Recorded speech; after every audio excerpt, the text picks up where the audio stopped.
nasasahan mo na kung sino ang nakasala, no? That's a judge. Pero yung witness, talagang ipapakita mo yung daan ng kaligtasan, ipapakita mo kung ano ang katotohanan, at ipapakita mo kung ano ang solusyon sa mga pangangailangan ng mga tao. Ang ating text today ay nasa Matthew chapter 13. At last Sunday, ito yung preaching ni Brother Drew, ano? At sabi ni Pastor Akars, mag-share din daw po ako ngayon. Kaya sabi ko, wow, what an opportunity, no, to share God's Word also today. Okay? So, yung parable po na we're going to be looking today is in chapter 13 ng Matthew. At there are two places, no, sa chapter 13. Yung una is verse 24 hanggang sa verse 30. Yeah. And then, ipapaliwanag ni Jesus kung ano ang meaning ng parable. So, he first gives the parable, and then he explains the parable. So, I'd like to read both passages. Ano? Gusto niyo babasahin natin lahat? So, let's start with verse 24. If you have your Bibles, no? Doon sa mga iPhones ninyo, sa mga, ano ba tawag? Mga, yung phone natin, di ba? May Bible app kayo dyan, ano, di ba? Yes. How many of you have Bible apps in your phones? Ayan po. Ayan po, napakalaking blessing, ano? So let's turn to Matthew chapter 13 at babasahin ko po sa Magandang Balita Biblia, no? Verse 24. Nagsalaysay muli si Jesus sa kanila ng isa pang talinghaga. Talinghaga is the translation of the word parable. A parable is a story, an earthly story with a kingdom meaning. Meron siyang kahulugang pangkaharian ng ating Panginoon. Okay, sinabi niya, ang kaharian ng langit, the kingdom of heaven, ay katulad ng isang taong nagasik ng mabuting binhi sa kanyang bukid. Isang gabi habang natutulog ang mga tao, dumating ang kanyang kaaway. Nagasik ng mapanirang damo sa triguhan at saka umalis. Nang tumubo at magbunga ang trigo, lumitaw din ang mapanirang damo. Kaya pumunta ang mga utusan, right? Utusan, okay? Mga utusan. Sa may-ari ng bukid at nagtanong, hindi po ba mabuting binhi lamang ang inihasik ninyo sa inyong bukid? Bakit po may damo ngayon? Sumagot siya, isang kaaway ang may kagagawan nito. Tinanong siya ng mga utusan, bubunutin po ba namin ang mga damo? Ano ang expected natin na sagot? Yes, dapat, no? Yes. Wag, baka mabunot pati ang mga trigo. Yung itinanim niya, sagot niya, hayaan na lamang ninyo, lumago ka po ang damo at ang trigo hanggang sa anihan.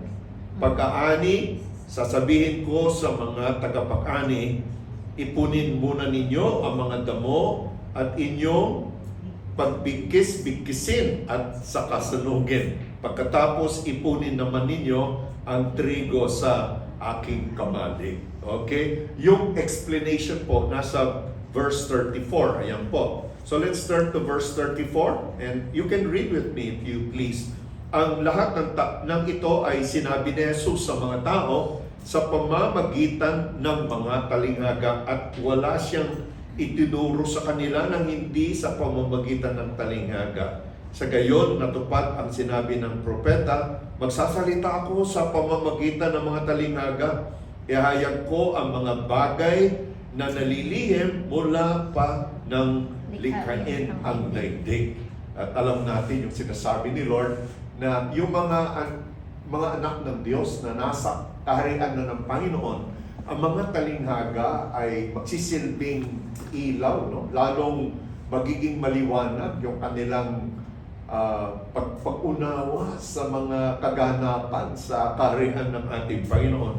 Pero yung mga walang puso para sa hari, ito ay magiging misteryo lamang. Parang walang kahulugan. Ito na po, verse 36, pagkatapos iniwan ni Jesus ang mga tao at pumasok siya sa bahay. Lumapit ang kanyang mga alagad at sinabi sa kanya, ipaliwanag nga po ninyo sa amin ang talinaga tungkol sa mapanirang damong tumubo sa bukid. Sumagot si Jesus, ang nag-aasik ng mabuting binhi ay ang Anak ng tao. anak ng tao. Sino yun? Anak. Sino yung anak ng tao? Tayo. Ay, naku naman. Son of man. Sino yung son of man sa Bible? Si? Si Jesus. Okay. Napansin niyo ba yung anak capitalized? So it's not referring to human beings. It refers to one of the titles used for Jesus. He's the Son of Man, no? Isang favorite title na ginamit ni Jesus patungkol sa kanyang sarili. So ang naghahasik ng mabuting binhi ay ang anak ng tao, ang bukid ay ang daigdig, ang mabuting binhi ay ang mga taong kabilang sa kaharian at Mapanirang ang damo. mapanirang damo naman Ay kabilang ay sa ang masama. mga kabilang sa masama. Oh my God! Kanino ka? Ikaw ba ay magandang binhi o masamang binhi? Magandang binhi. Sigurado ba? Sigurado? Titingnan natin mamaya. Alam niyo, ang prayer ko po talaga na pagkatapos ng ating ng ating preaching, all of us will go home being convinced that your being in this place where you are right now in your life is not an accident. God will where you are right now. Amen. Because He wants to hasik you. Gusto kanyang ihasik. Hasikan. Because you are a bad seed or good seed? Because you are a good seed. Good seed. Okay? Hindi plano ni God na ilagay kanya sa Bad seed. ilagay kanya sa aparador at nandoon ka lang, kundi gusto ni Lord itong aking anak na ito ay binhi, special na binhi ito. Special. At ihahasik ko siya. Ihahasik ko siya. At magbubunga siya ng bunga ng ating paghari. Amen. Do you want that? Amen. Wow. That's good. Very good. Very convincing talaga. Wow. Ang kaaway na naghasik ng damo ay walang iba kundi ang dyablo. Wow. Iba naman yung kapitbahay na o kaya kasama sa kwarto, sa room, kasama sa workplace na okay, ang panahon ng pag-aani ay ang katapusan ng daigdig at ang mga tagapag-ani naman ay ang mga anghel. Kung paanong ang damo ay tinitipon at sinusunog, ganon din ang mangyayari sa katapusan ng daigdig. Ipag-uutos ng anak ng tao sa kanyang mga anghel na tipunin nila mula sa kanyang kaharian ang lahat ng nagiging sanhi ng pagkakasala at ang lahat ng gumagawa ng masama. Ihahagis nila ang mga ito sa lumalagablab na pugon at doon ay mananangis sila at mangangalit ang kanila mga ngipin.